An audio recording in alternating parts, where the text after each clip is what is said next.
Hi guys welcome to my channel. అన్నంలోకి, దోసల్లోకి, ఇడ్లీలోకి అన్నిట్లోకి అద్దిరిపోయే దొండకాయ పచ్చడి చేసుకుందాం రండి.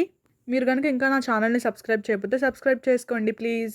ఫస్ట్ అయితే ఒక బాండీ గానీ, కడాయి గానీ తీసుకొని ఆయిల్ వేసుకోండి. ఇప్పుడైతే అందులో పచ్చిమిరకాయలు వేసుకొని 2 నిమిషాలైతే వేయించుకుందాం.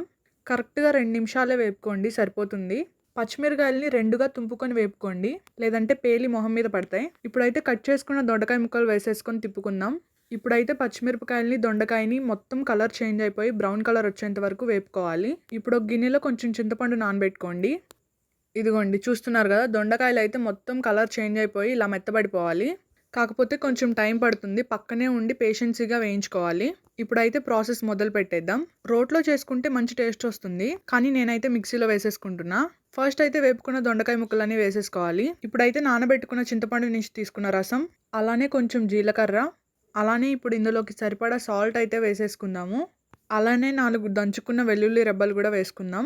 అలానే కొన్ని కరివేపాకు ఆకులు కూడా వేసుకుందాం. ఇప్పుడైతే దీన్ని మిక్సీ పట్టేసుకుందాం. చూడండి, నాకైతే స్మెల్ అద్దిరిపోతుంది. మరీ మెత్తగా గ్రైండ్ చేసుకోకండి. ఆల్రెడీ ఆయిల్లోనే వేపుకున్నాం కాబట్టి నేను తాలింపు వేసుకోవట్లేదు.